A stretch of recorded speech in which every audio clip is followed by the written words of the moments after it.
Buen día, doctora Sandra Díaz, profesora de la Facultad de Ciencias Jurídicas y Sociales de la Universidad Simón Bolívar.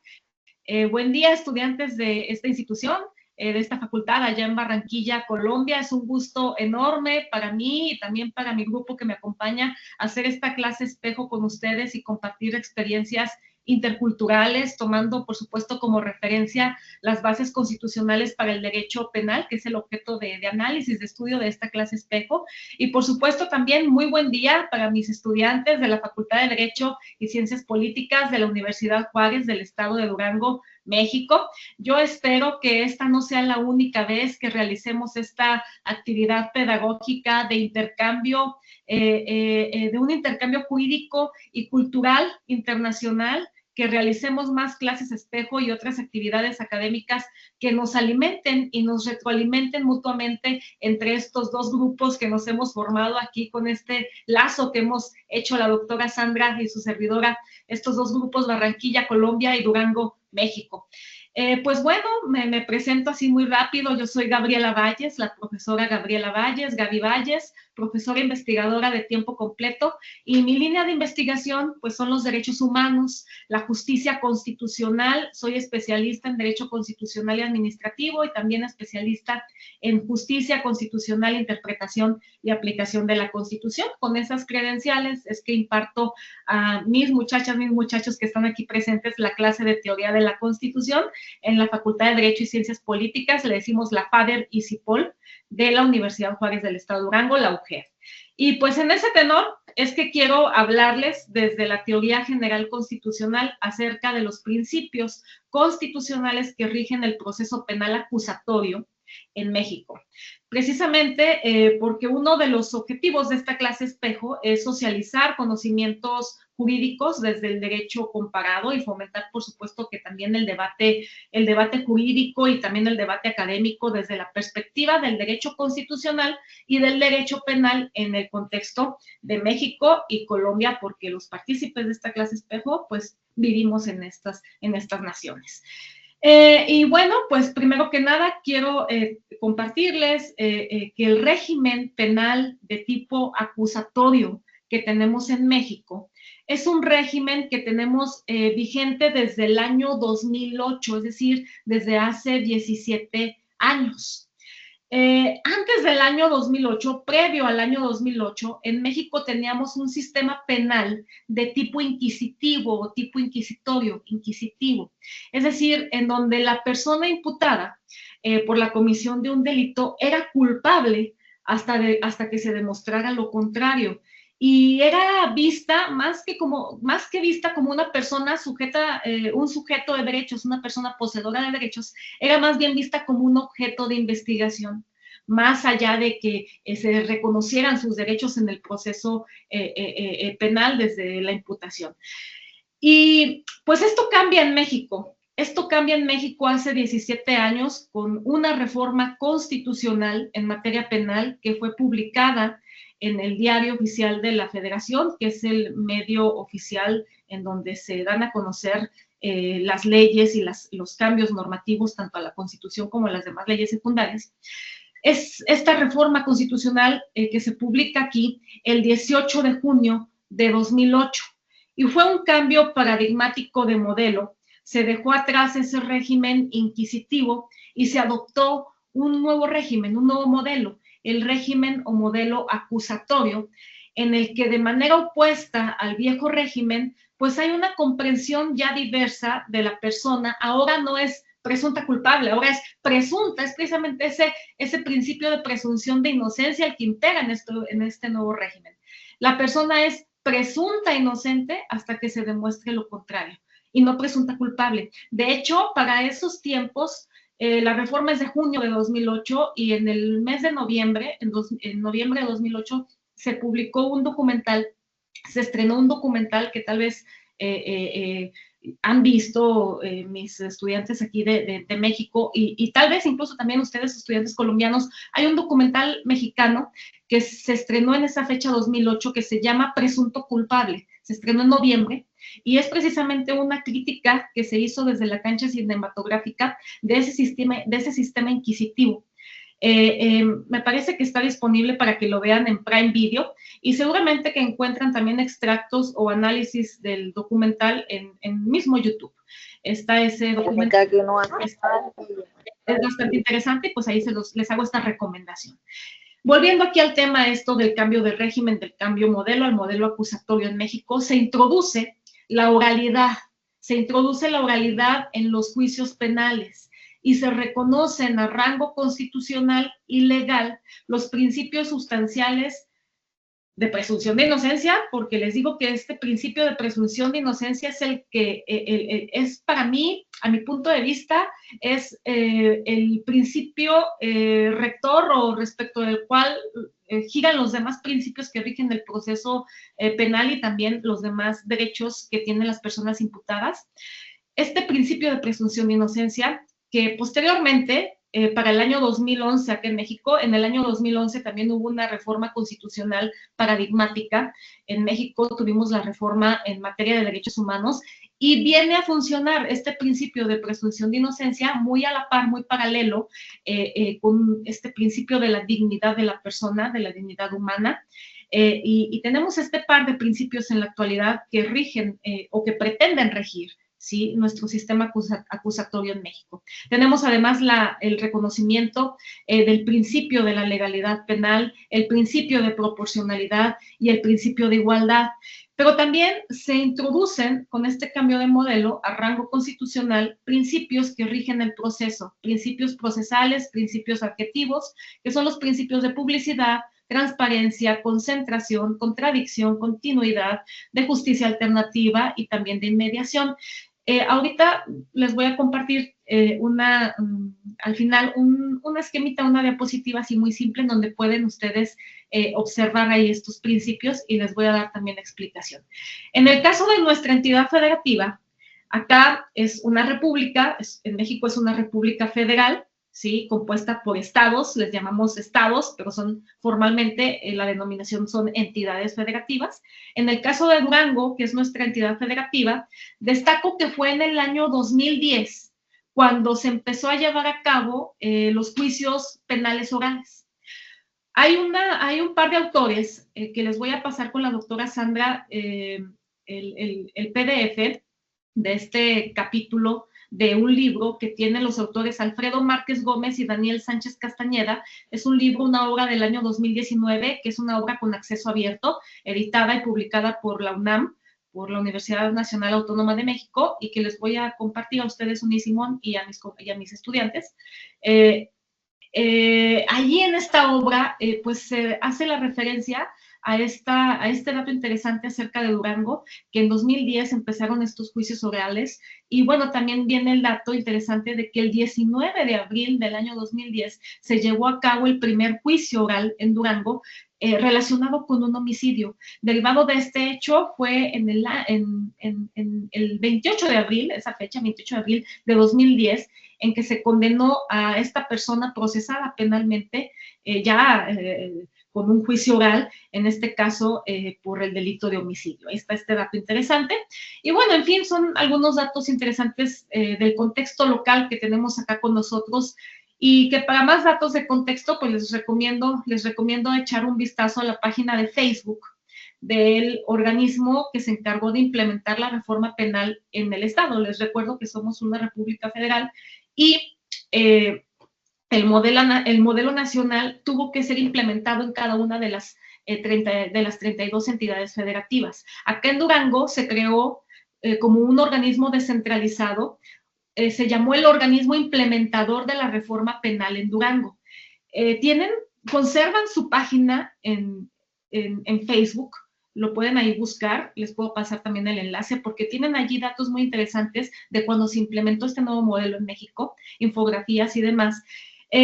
Fue este órgano implementador pues muy importante, y les voy a compartir al respecto. Y bueno, vámonos a lo que son los principios constitucionales, sustanciales y procesales que rigen en materia penal en México.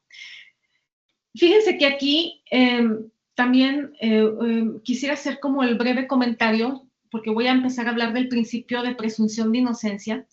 Yo también les recomiendo que sigan a un profesor español que da prácticamente clases en X, en lo que era antes Twitter, ahora X, el maestro Juan Antonio García Amado, y me llamaba la atención porque hace un par de días él puso ahí, posteó un comentario de que pues el principio de presunción de inocencia es, desde el punto de vista juspositivista, es un principio que es inderrotable, así como también se dice que es inderrotable el principio de la dignidad humana. ¿Sí?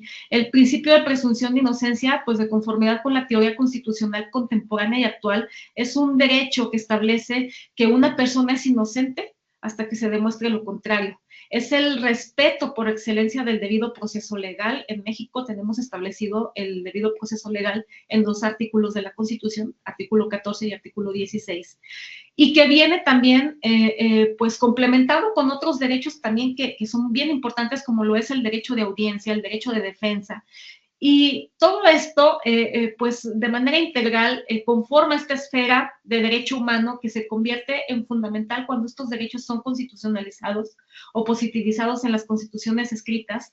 En México y en Colombia tenemos constituciones escritas y advierto, de hecho, que ustedes en la Constitución de Colombia tienen establecido este principio de presunción de inocencia en el artículo 29. Nosotros acá en México tenemos establecido textualmente el principio de presunción de inocencia en el artículo 20, apartado B del artículo 20. Tiene 2 apartados A y B de la Constitución mexicana. Allí vamos a encontrar los principios generales que rigen el proceso penal y también vamos a encontrar la serie de derechos que se reconocen a favor de toda persona imputada. Otro principio es el principio de publicidad. Este principio de publicidad se refiere a la posibilidad que tiene cualquier persona de estar presente en cualquier audiencia del proceso penal, es decir, que las audiencias son públicas. Es el principio de publicidad o máxima publicidad. Otro principio es el principio de contradicción. Este principio constitucional se refiere, ¿sí?, a que las partes pueden conocer, pueden pueden confrontar los medios de prueba que se aporten y también pueden oponerse a cualquier petición y alegato de la contraparte. Es el derecho de defensa. La inmediación que a diferencia de la inmediatez, porque hay quien distingue entre estos dos, la inmediación se refiere a la necesidad de que la persona juzgadora, el juez, la jueza, el órgano jurisdiccional esté presente en las audiencias penales y que las partes también deban estar presentes en las mismas. El principio de continuidad lo que permite es que la autoridad jurisdiccional, que el juez, la jueza, escuche la información de manera conjunta, de manera integral, con el fin de tener claridad en el momento de dictar la resolución. Y el principio de concentración, que consiste en que se lleven a cabo la mayor cantidad de actos procesales en una misma audiencia. Y esos son los principios constitucionales que en México tenemos consagrados en este artículo 20 de la Constitución. Y ya por último yo quiero hacerles mención de algunas novedades que fueron introducidas en este artículo 20 con motivo de una reforma constitucional muy polémica que recién el año pasado tuvimos aquí en México. Es una reforma al sistema judicial, una reforma al Poder Judicial que fue publicada el año pasado en el Diario Oficial de la Federación, el 15 de septiembre de 2024, y que ahorita pues está en operación y que tiene implicaciones, un cambio radical en el sistema penal acusatorio, en el sistema judicial en general y por supuesto implicaciones muy concretas en el sistema penal acusatorio en México. Algunas novedades es de que cualquier prueba obtenida con violación de derechos fundamentales va a ser nula. Otra novedad es de que tratándose de delincuencia organizada, el órgano judicial va a poder disponer de las medidas que sean necesarias para preservar la seguridad y resguardar la identidad de las juezas, de los jueces, de las personas juzgadoras. Es lo que se le ha llamado acá como jueces sin rostro. Y bueno, también que todos los principios que les mencioné hace unos momentos, esos principios se van a observar en todas las audiencias, en las audiencias preliminares también al juicio penal.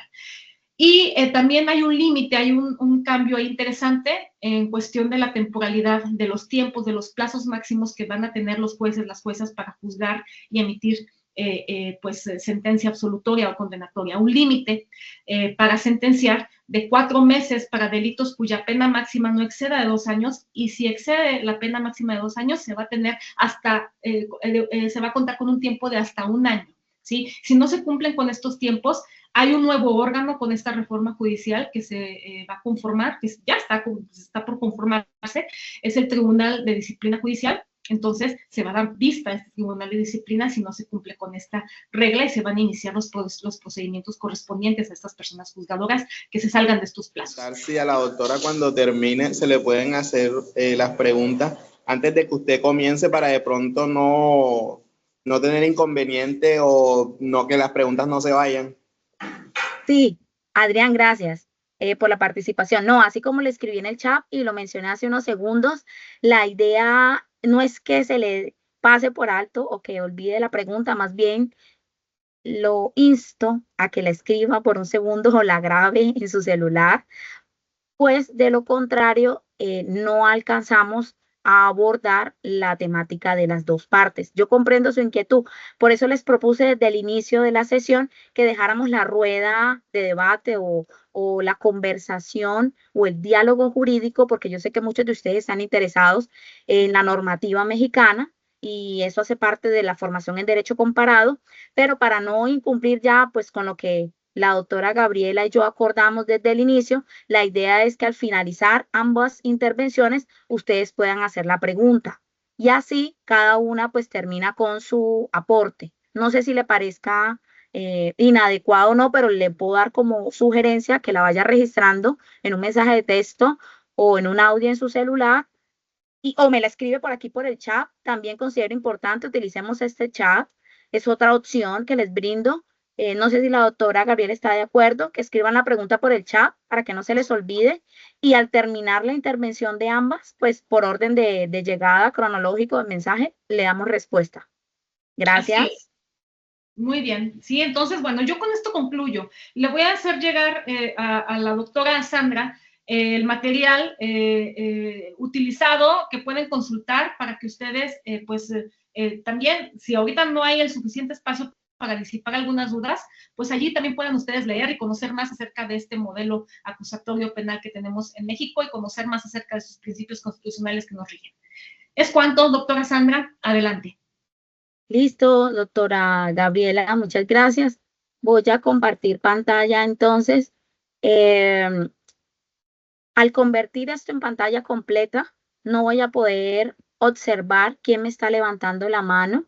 Entonces, por favor, le agradezco a alguien que tenga un interrogante, lo escriba por el chat o al finalizar mi intervención me lo exteriorice y aquí lo debatimos, aquí lo resolvemos, porque esto es un espacio académico. No se preocupen que esto no es una clase magistral.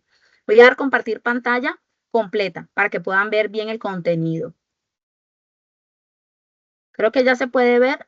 Parece que hay alguien que quiere ingresar. He recibido una notificación. Un segundo.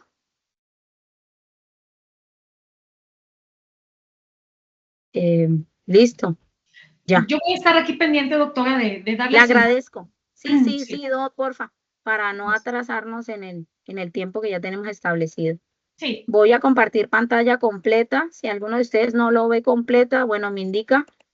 Yo creo que sí. A mí me figura que sí es completa. Si no, bueno, ahí me cuentan. Ahí ¿Listo? estamos. Está bien. Ok.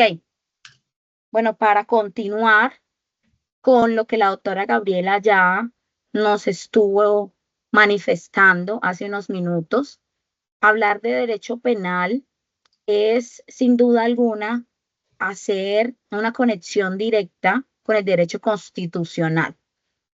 Estimados estudiantes invitados de la Universidad de Durango, México, Universidad de Juárez, doctora Gabriela, ¿cierto? Bueno, me encanta tenerlos acá. Espero que no sea el único espacio y momento en el que podamos interactuar, así como la doctora Gabriela lo manifestó. Estamos abiertos y dispuestos a trabajar en conjunto otra vez y las que sean requeridas o las que de manera voluntaria deseemos hacer. Mi título seleccionado para esta intervención está muy a tono y está muy acorde con la problemática jurídica que hemos venido experimentando en Colombia, para hacerles de pronto a ustedes, los estudiantes de México, una recapitulación muy breve y muy sucinta, muy resumida. Colombia es un Estado social de derecho cuya Constitución Política de 1991 se convierte en nuestra norma de normas, en nuestra norma rectora, y allí se encuentra contemplado nuestros derechos fundamentales y no fundamentales, específicamente desde el artículo 11 al artículo 41. Allí encontrarán todos esos derechos que van a ser salvaguardados y protegidos precisamente por nuestro legislador, y en nuestro Código Penal encontramos todas esas acciones delictivas o esas conductas punibles que requieren ser sancionadas cuando esos derechos fundamentales se colocan en riesgo. Bien, ¿por qué elegir delitos contra la protección de la información y de los datos? Porque la mayoría de ustedes hacen parte de esta generación tecnológica. No podemos hacer caso omiso a una realidad que nos toca a todos, indistintamente si ustedes están en México o estamos aquí en Colombia o en otro país de Latinoamérica. Muchos de ustedes utilizan redes sociales, plataformas digitales, sus dispositivos electrónicos, utilizan mensajería instantánea y les llega por segundo infinidad de información. ¿Cuáles son los riesgos y cuál es la amenaza que se desprende y se deriva de allí a partir de no ser selectivos en esa información que publicamos, en esos mensajes que emitimos, en esos comentarios que hacemos públicos, y cómo podríamos fácilmente vernos involucrados o comprometidos con situaciones que pudiesen ser inimaginables para ustedes en estos momentos, pero que a largo plazo quizás un poco contemplarlo, porque estamos formándonos en derecho y pues nuestros invitados en licenciados de derecho. Así que es un tema muy pertinente, precisamente por lo que hemos estado observando referente a todo lo que se ha producido con el uso inescrupuloso de estas plataformas digitales y de estos medios virtuales para acceder a información. ¿Qué pasa con los delitos contra la protección de la información y de los datos? Bueno, aquí hay varios conceptos claves. Primero, tendríamos que hablar precisamente de que en Colombia, al ser un Estado social de derecho, es un Estado garantista, donde donde va a prevalecer el reconocimiento de derechos por encima de la aplicación de la norma. ¿Eso qué quiere decir? Que los principios se convierten en un gran referente legal y por eso debemos identificarlos, conocerlos y exigir su aplicación. Cuando hacemos alusión a los delitos contra la protección de la información y de los datos, ustedes se imaginan, bueno, pero no todos estamos expuestos a este riesgo. Equivocación. Todos en cualquier momento podemos ser víctimas de cualquier tipo de amenaza a través de personas indeseables que utilicen perfiles falsos para comercializar información o para obtener la nuestra y hacer uso indebido de esto. Entonces, en esta secuencia de ideas, lo primero que quiero que tengan claro, estudiantes invitados y estudiantes propios de nuestra casa universitaria, es que las conductas punibles que se clasifican en nuestro Código Penal, la Ley 599 de 2000, en delitos y contravenciones, gracias a la Ley 1273 de 2009, abre un capítulo que antes no se había generado o no se había propiciado, porque el legislador consideraba que no era necesario, que no era relevante, que no era un problema jurídico que debería llamar nuestra atención, o que por lo menos no ameritaba la creación de tipos penales, para no llenar nuestro código con conductas que quizás no llegarían a ser reprochadas socialmente o no deberían ingresar a ese listado de conductas no adecuadas y sí de prohibidas y sí de restrictivas. Los delitos contra la protección de la información y de los datos, cuando hablamos de la expresión de datos, estamos haciendo alusión a la información, que pueden ser números, alfabeto, algorítmicos. Cuando hablamos de datos, estamos hablando de información que se vea representada simbólicamente o no, numéricamente o no.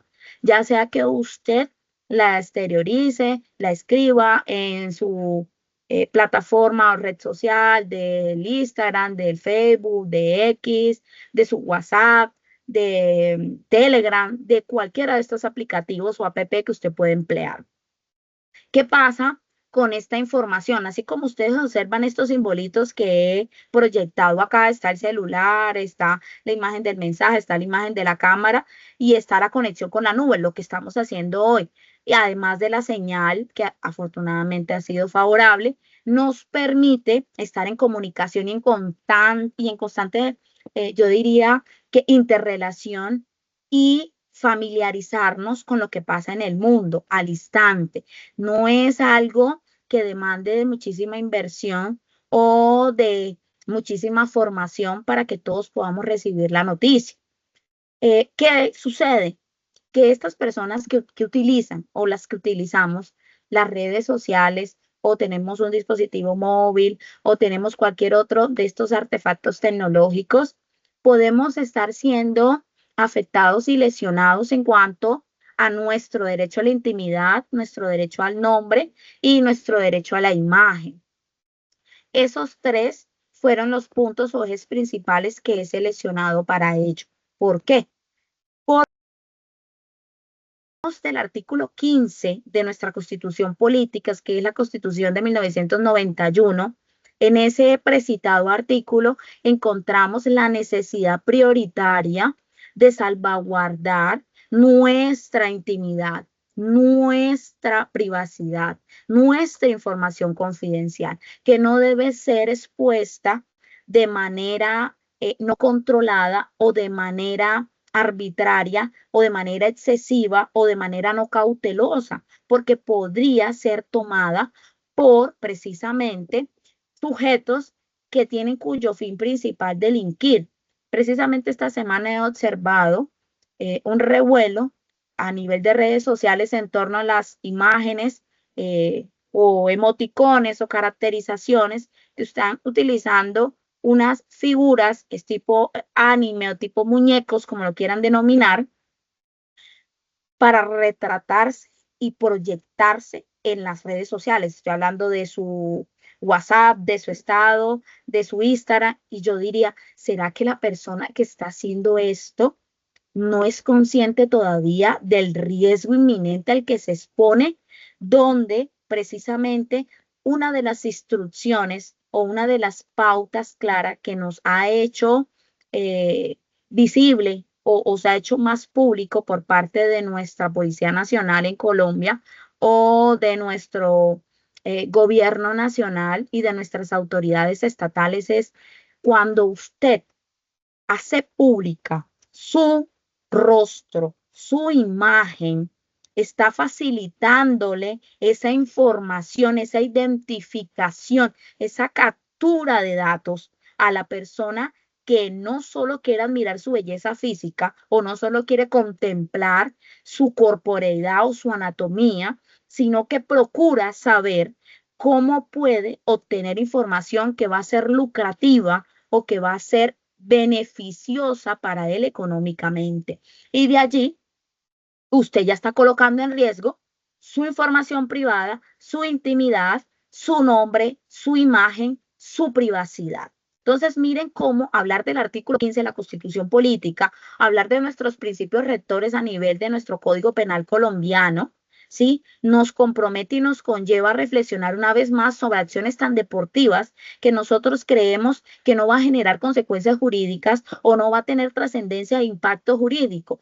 Quizás ahora no, pero dentro de algún tiempo así lo será, ¿sí? Entonces vamos a ser muy cuidadosos de ahora en adelante con esa información que publicamos o con esas imágenes, avatares y demás que utilizamos. Por ejemplo, mi figura de avatar no corresponde a mis rasgos faciales ni a información que pueda colocar en riesgo mi vida, pero hay avatars que tienen una similitud facial y corporal muy comprometedora y que de una forma u otra lo está colocando en riesgo. Es una advertencia. Mi intervención de hoy, más que invitarlos a seguirse formando en derecho penal, es estar alertas, ¿no? Frente a estas acciones que creemos que son muy recreativas, muy lúdicas, muy entretenidas, muy divertidas, muy en la onda, muy chévere, que tienen sus implicaciones.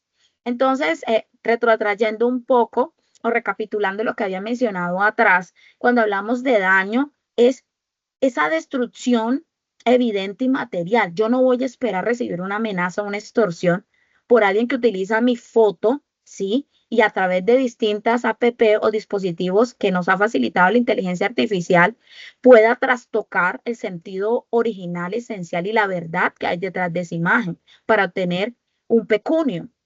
En cuanto al peligro, todos estamos en peligro desde el momento en que tenemos redes sociales.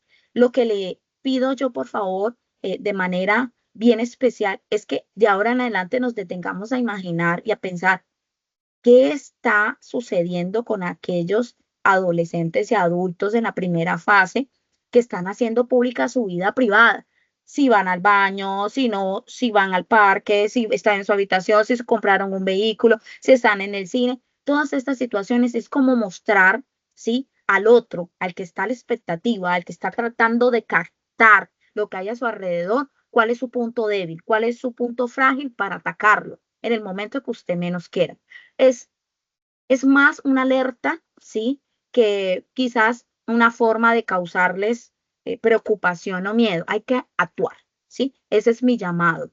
Los delitos contra la protección de la información y de los datos, como bien lo mencioné atrás, están descritos y ajustados al principio de legalidad. Recuerden ustedes que la norma que no está prohibida, que no está escrita, la acción delictiva no podría hacerse exigible, su respeto, su salvaguarda, su protección de bienes jurídicos cuando no está contemplado en nada que me garantice a mí decir, eso no lo debo hacer porque tendrá un efecto, en este caso jurídico, ¿no? Entonces, los delitos contra la protección de la información y de los datos están precisamente orientados o direccionados a decirme a mí, en este caso Colombia, ¿no?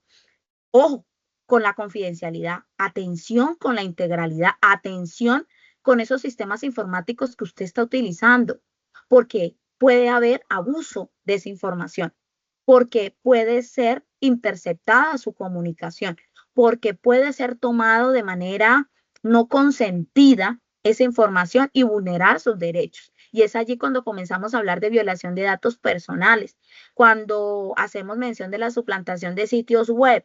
Entonces, ¿qué estamos haciendo nosotros para prever y para prevenir que nuestros hermanos menores, a los que tienen hermanos, nuestros compañeros de vida, nuestros cónyuges o novios o concubinos o amigos especiales, como lo quieran denominar, qué estamos haciendo nosotros para advertirles cuál es el riesgo en el que están inmersos desde el momento que su vida está en las plataformas digitales y usted está afectando su intimidad, su privacidad, su confidencialidad,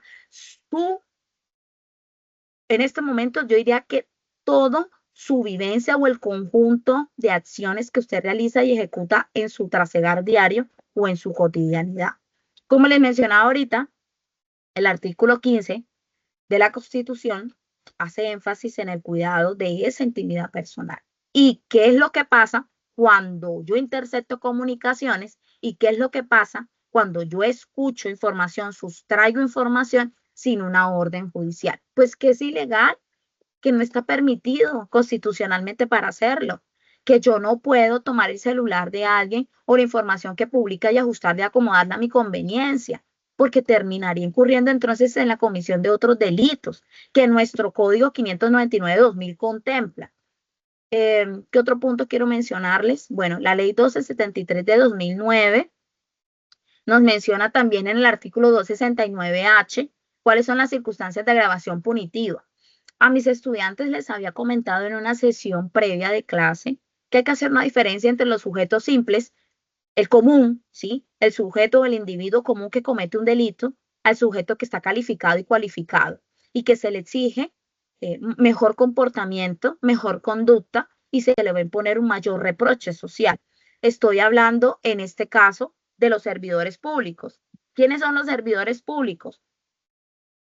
Aquellos que son dignatarios de nuestro Estado, aquellos que cumplen una misión y un rol específica, aquellos que tienen un fuero especial, aquellos que están siendo blindados y privilegiados, amparados constitucionalmente, pero que eso no se convierta en un beneficio extra o adicional que perjudique o que les abrogue la facultad y la potestad de abusar de su poder y perjudicar a otros, o en su defecto, la persona del común que por el contrario, ¿sí?, abusa de la confianza que usted le deposita.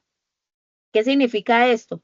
Jóvenes, que hay muchas formas de convertir esta simple acción de violación de datos, de abuso de esa información que se obtiene o se alcanza a obtener con la descripción típica, ¿sí?, o con la configuración de una circunstancia de agravación punitiva.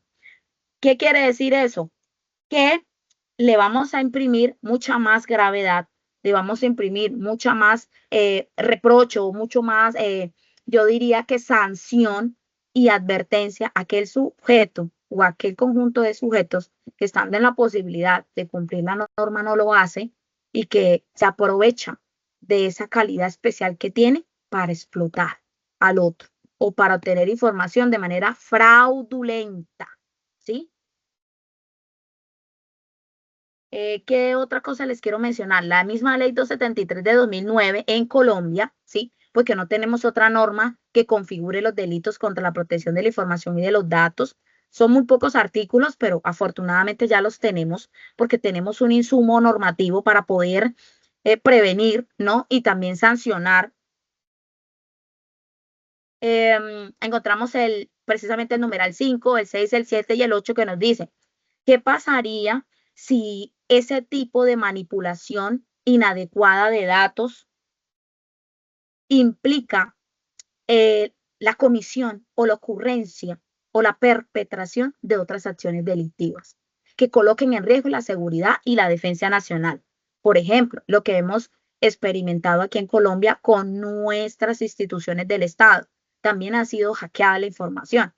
También se ha hecho vulneración de datos y hay personas que han resultado perjudicadas. ¿Por qué? Porque es como si de un instante para otro se le borrara su historial médico o sus expedientes si usted no sabe. Entonces, ¿cómo acudir ante la autoridad para decirle, es que esto sucedió, es que esto ya hace parte de mi historicidad y ya no lo tengo y no sé cómo evidenciarlo? La buena fe y la mala fe es otro asunto también de debate y discusión académica y jurídica, pero bueno, en otra ocasión lo miraremos un poco más profundo.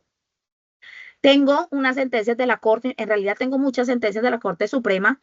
Bueno, para nuestros invitados mexicanos, en Colombia tenemos 3 grandes tribunales, son superiores, es la máxima y la última instancia en materia de justicia. Estamos hablando de la Corte Constitucional, la Corte Suprema de Justicia y el Consejo de Estado. La Corte Suprema, que es el que se ocupa, ¿no?, de cuidar, de custodiar, de verificar, de velar para que nuestro ordenamiento jurídico penal haga lo que le corresponde, funcione como debería.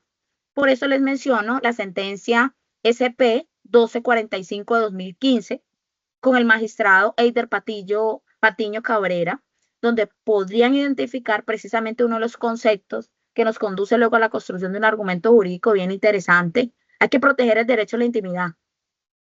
Cada sujeto tiene que resguardar sus datos.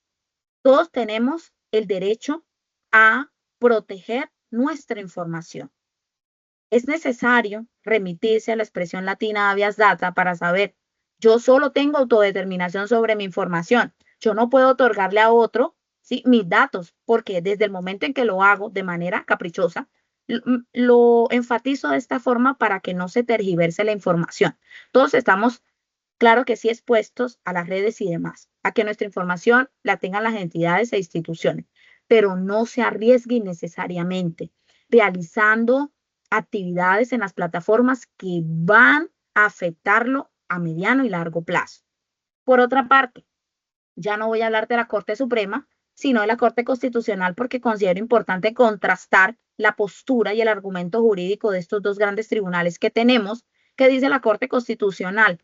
Hay unas categorías de información. Ojo, si usted no la conoce, por favor, tómese el tiempo para preguntar, consultar, indagar. pero no desconozca una realidad que tenemos. Recuerden que el desconocimiento de la norma no me exime, no me exonera de la responsabilidad penal que eso acarrea y que de allí se deriva. La Corte Constitucional ha dicho, hay 3 categorías de información: privada, reservada, semiprivada, y de allí la última, que definitivamente ya es de acceso público, es la que se denomina, como su nombre literal lo indica, pública. ¿Cuál es la privada? La que solo corresponde al sujeto tener, y para intervenir en esa vida privada requiere una autorización judicial de un juez o, en su defecto, del fiscal. Acá nosotros, doctora Gabriela, y estudiantes invitados mexicanos, tenemos la Fiscalía General de la Nación, que es nuestro órgano de persecución penal, que fue configurado, que fue habilitado, que fue autorizado, ¿sí?, a partir de nuestra Constitución del 91.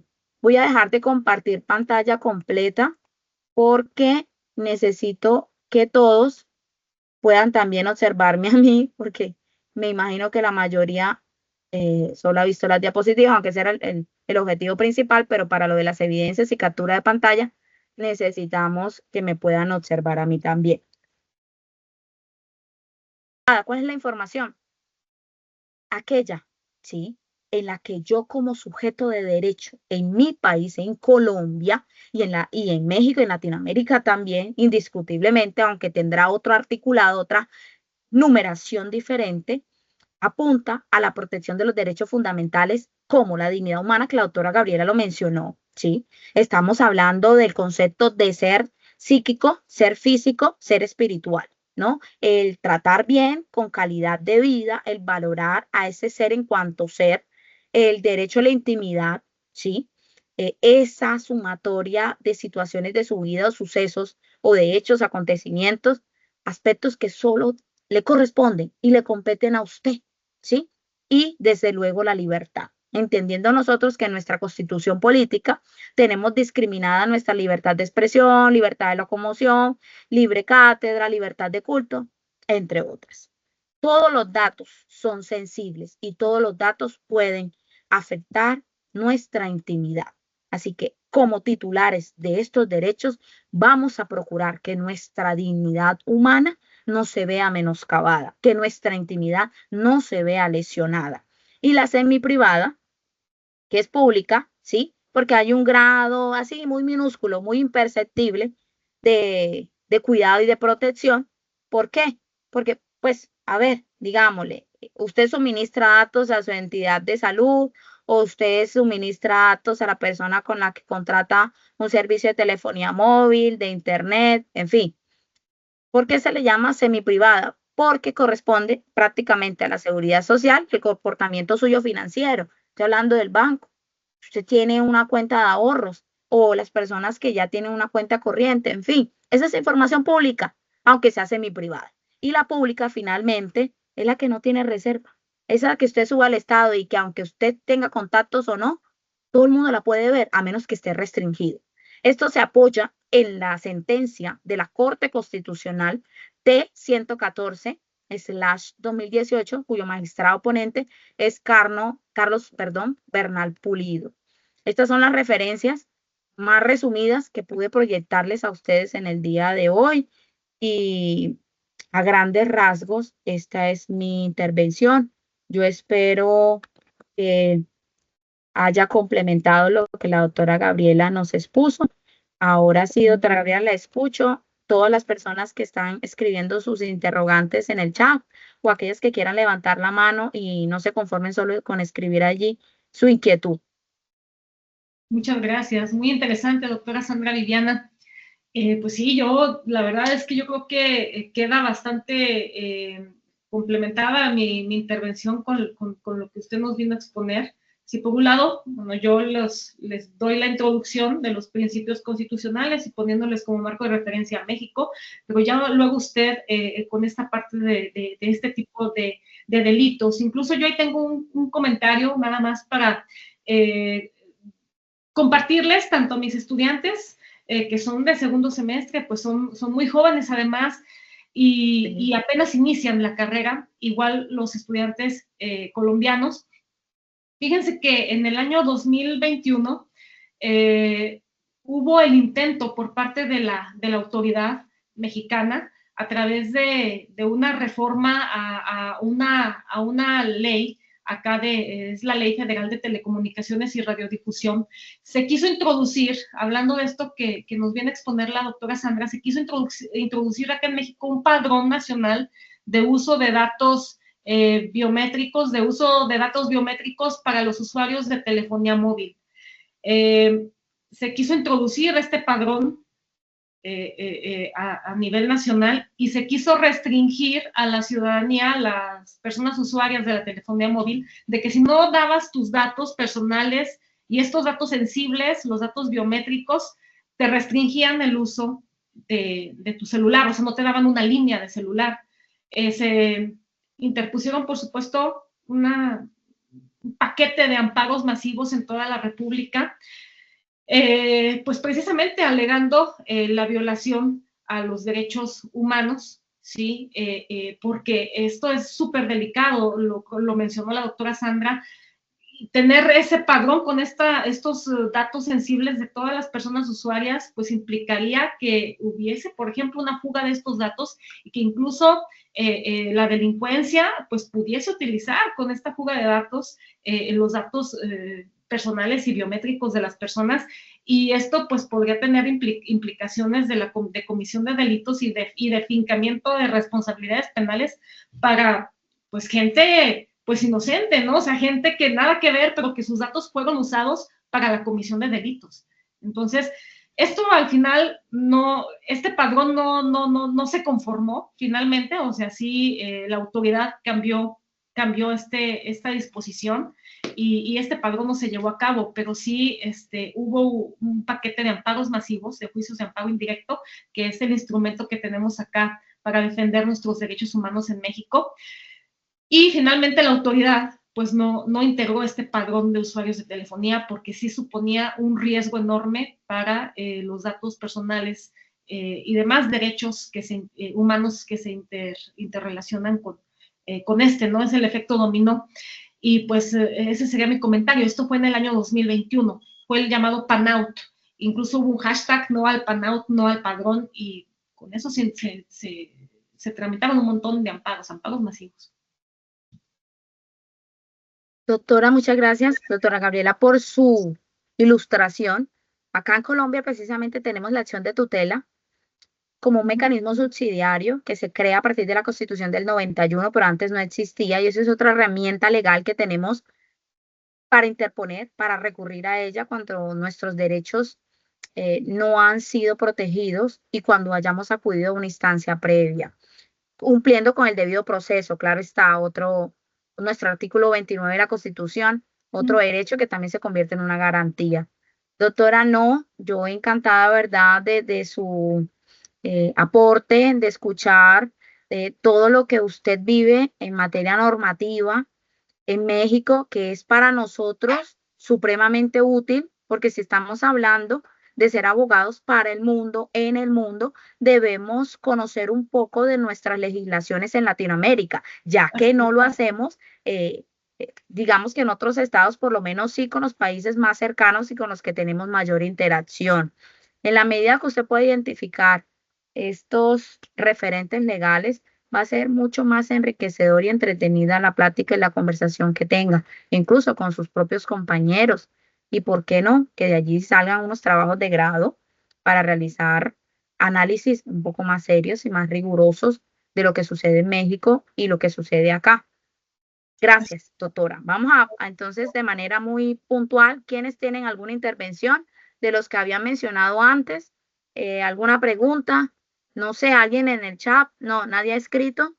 Chicos, quiero decirles algo, más allá de, listo, de la nota, del incentivo cuantitativo, quiero que observen esto como una oportunidad para aprender algo.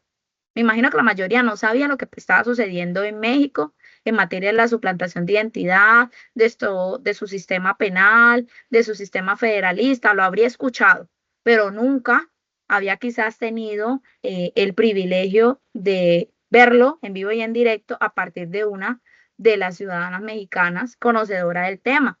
Vamos a darle respuesta acá. La pregunta es para mí. Sí, para usted. ¿Qué sanciones establece la ley para el acceso abusivo a un sistema informático? Sí, dependiendo aquí del tipo de conducta punible, está establecido en nuestro Código Penal la pena o esa consecuencia jurídica. Vamos a compartir pantalla para darle respuesta exacta a nuestro A Dulce Castrejón. estudiante. El artículo 260, ahorita les mencionaba los articulados, pero de forma muy rápida. Aquí lo pueden observar de manera directa. El artículo 269A tiene contemplada una pena de prisión, o sea, privativa de libertad, que es una pena principal de 48 a 96 meses. Y una multa, que es lo que ustedes ya conocen como pena pecuniaria, de 100 a 1000 salarios mínimos legales mensuales vigentes. Eso en materia de pena, de consecuencia jurídica y de sanción penal, privativa y pecuniaria para el sujeto que incurra en la comisión de ese delito y se logre demostrar que efectivamente ya no es un presunto responsable, lo que hablaba la doctora Gabriela también hace rato, ¿no? Presunción de inocencia. Y bueno, cada uno de los tipos penales tiene una pena en promedio igual, mayor, igual o menor, pero no dista mucho en número y en cantidad. Esa es la pena que actualmente está vigente. No sabemos en unos años si sea la misma o no. Bien, dejo de compartir. No sé si con eso le resuelvo la interrogante a nuestro estimado participante. Ah, es Dulce. Es ¿Tu Dulce. estudiante? Listo. Ah, es mi estudiante, Dulce Castrejón. Ajá. Dulce, ¿puedes poner activar tu micrófono, Dulce? O bien, si hay alguna otra duda, pues ponerlo por allí por el chat, o puedes libremente también hablarlo por el micrófono. Y también hay una mano levantada. Ya todos, doctora, ya todos pueden activar su micrófono. Eso era mientras desarrollábamos nuestra intervención, claro que sí. Si no quieren escribir, no pasa nada. Ahora a los chicos les parece mucho más práctico dejar un audio y enviar un mensaje de audio que escribir. Así. Buenas tardes, doctora Sandra. Buenas tardes, doctora Gabriela. Doctora Gabriela, mi pregunta es respecto a lo que usted estaba hablando en la legislación tipo penal en México, antes de que llegaran los juicios orales y demás. Entonces, ¿cómo se determinaba? Por lo menos si había un juicio de nivel internacional, ¿cómo pasaría entonces a la Corte Penal Internacional sin antes ser intervenido en México, o cómo intervenía en México? ¿Se pasaba directamente la persona a la Corte Penal Internacional o se intervenía primero en México? Bueno, acá en México, antes de que llegara el cambio en el año 2008, teníamos un sistema inquisitivo en donde había las fases, o sea, por supuesto que había juicios penales, ¿sí?, en sede nacional, con una diversidad o con una diferencia en el tipo de la investigación que se llevaba a cabo, o sea, y lo mencionaba yo creo que ahí en una de las partes de mi intervención, era una investigación, o sea, la persona imputada era estudiada, ¿sí?, era analizada como un objeto de investigación, pero no era vista como una persona poseedora de derechos. Entonces, la persona es presunta culpable, ¿sí?, es culpable hasta que se demuestre lo contrario, y o sea, esa premisa era la premisa que regía aquí en México en sede nacional, y por supuesto que en sede internacional, acá en México, en sede internacional tenemos, y ustedes también están adscritos al Sistema Interamericano de Derechos Humanos. Nosotros sabemos que en el Sistema Interamericano de Derechos Humanos no tenemos un pase automático a la Corte Interamericana, sino que tenemos una comisión interamericana, ¿sí?, que es una instancia previa, y que, derivado de lo que se sustancia en esta instancia previa de la Comisión Interamericana de Derechos Humanos, posteriormente, ¿sí?, se determina o no si este caso se judicializa. Pero aquí, ¿qué teníamos? Bueno, en 2008, es que es 2008 y luego viene 2011, ¿sí? Y estos años son muy importantes en México, porque es a partir de 2011, todos los asuntos incluso que llegaron a judicializarse en la instancia internacional, también tienen una vista distinta en el ámbito nacional, ¿sí? O sea, Incluso México también, no obstante de que hay sentencias dictadas condenatorias para el Estado mexicano por la violentación de derechos humanos, muchas de estas sentencias que se dictan en el ámbito internacional no se cumplen completamente por las autoridades mexicanas. Ese es un detalle que tenemos aquí en México. Y que también tenemos ese detalle en cuanto a ver de qué manera se pueden hacer efectivas todas esas medidas de reparación que se ordenan en estas cortes internacionales, hablando concretamente en materia de violación de derechos humanos, de todas las sentencias condenatorias que ha dictado la Corte Interamericana, ¿no? Tenemos asuntos de violaciones de derechos y también violaciones de asuntos que se han visto en instancias penales e instancias penales también de tipo especial, por ejemplo, de instancias militares, que son asuntos desde los años 60, desde los años 70, y que pues no hay un cumplimiento a cabalidad. No obstante ello, a partir del año 2011, con esta reforma constitucional que tuvimos en México en materia de derechos humanos, las autoridades, sí ha habido un cambio en la manera en cómo se da el tratamiento en instancia nacional, en el ámbito jurisdiccional penal, pero ese cambio pues ha sido lento, ha sido paulatino y no ha sido completo, ¿sí? Sí es algo positivo que hayamos cambiado en 2008 y en 2011 el paradigma en derechos humanos y en materia penal. Sí ha sido positivo, pero el cambio se ha visto muy lento, y hay quienes critican, hay quienes también dicen que pues no ha pasado absolutamente nada y que las cosas procesalmente hablando se siguen haciendo igual que se hacían antes de la reforma de 2008 y de la introducción de este modelo penal acusatorio en México. Hay quien dice, ¿sí? Pues es nada más un cambio de nombre, o es poesía constitucional, o es letra muerta, pero sigue, en los hechos sigue rigiendo un sistema inquisitivo. Yo sí creo que ha habido cambios, pero pues yo sí creo que tenemos un área de oportunidad enorme en nuestro país para conseguir justicia real, ¿no? Justicia plena para las personas víctimas de delitos, y también en materia de lo que es el régimen penitenciario, que ese también es un tema aparte que tenemos acá en México pendiente. O sea, como usted sabe que nosotros estamos en séptimo, y pues como es una clase espejo, y sabe que acá en séptimo damos lo que es procedimiento civil, procedimiento laboral, al igual que procedimiento penal. Entonces, en ese ámbito de ideas, ¿cómo se maneja el procedimiento penal allá y cómo se manejan las pruebas en un procedimiento penal? Porque ya que sabemos que en los diferentes procedimientos, ya como civil, penal y laboral, se manejan de un ámbito totalmente diferente. Entonces, en México, ¿cómo se manejaría el procedimiento civil a causa de las pruebas y demás? Adrián, no es intensidad, para nada. La doctora complacida, porque ese es su espacio de dominio, así que no. Todas las preguntas que tengan en torno a ello las pueden formular. Claro, recuerden que ella también tiene ahorita un compromiso adicional académico allá en México y que no nos podemos extender, pero más adelante podemos responder otras inquietudes más, intercambiamos, bueno, no sé, o organizamos otra sesión. Miramos a ver, doctora, si le puede dar respuesta a la pregunta del estudiante Adrián, si no usted me indica, no hay problema.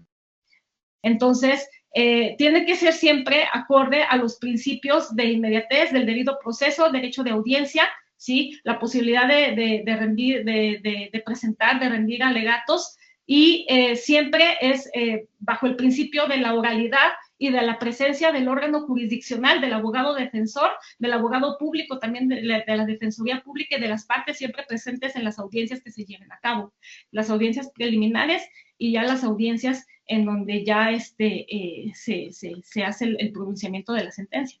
Muchas gracias por participar. Doctora Gabriela y a todos los presentes acá, pues si les es posible, conectan su cámara a los que puedan, no es obligación, hay que proteger esos derechos fundamentales, aunque esto solamente tiene fines académicos, créanme que no va a ser publicado en ningún espacio o medio que los afecte o los perjudique. Quienes puedan activar la cámara, bien, y si no, pues no hay inconveniente, la idea es para dejar un registro fotográfico como evidencia adicional. ¿No? Bueno. A ver, entonces, bueno, con confianza ahí van activando, ¿no? No, es que algunos chicos me imagino que están en trabajo, están en otras funciones y bueno, se les dificulta. Listo. Estos son sus estudiantes de México. Aquí veo caer, aquí están mis chicos de Colombia. Maravilloso. Entonces, tomemos captura de pantalla. Usted también va registrando allá. Sin embargo, si usted no alcanza a registrar, yo sí le tomé algunas, bueno, varias, muchas de su intervención. De la mía no sé, además Sí, de un también. estudiante que le pedí el favor. Ah, bueno, maravilloso. Listo. Entonces, bueno, ya, jóvenes, un placer, un gusto. Para una próxima oportunidad nos estamos conectando. Igualmente, muchas Gracias. gracias por los conocimientos compartidos. Gracias. Gracias, Gracias a Aura. ustedes. Saludos. Listo. Gracias. Les recuerdo lo del Bien. Excel para los estudiantes colombianos. Si tienen algún problema, inconveniente con ello, pues me comenta. Voy a dar por cerrada esta sesión de clase espejo. Quien les habla, Sandra Viviana Díaz Rincón, profesora del programa de Derecho, adscrita al líder responsable de la línea Comportamiento Humano, Conducta Punible y Ordenamiento Jurídico Penal, y le tributa al Grupo de Investigación Derechos Humanos, Tendencias Jurídicas y Sociojurídicas en Colombia. Es un gusto haberlos tenido en este espacio académico y los esperamos para una próxima oportunidad. Estamos en contacto.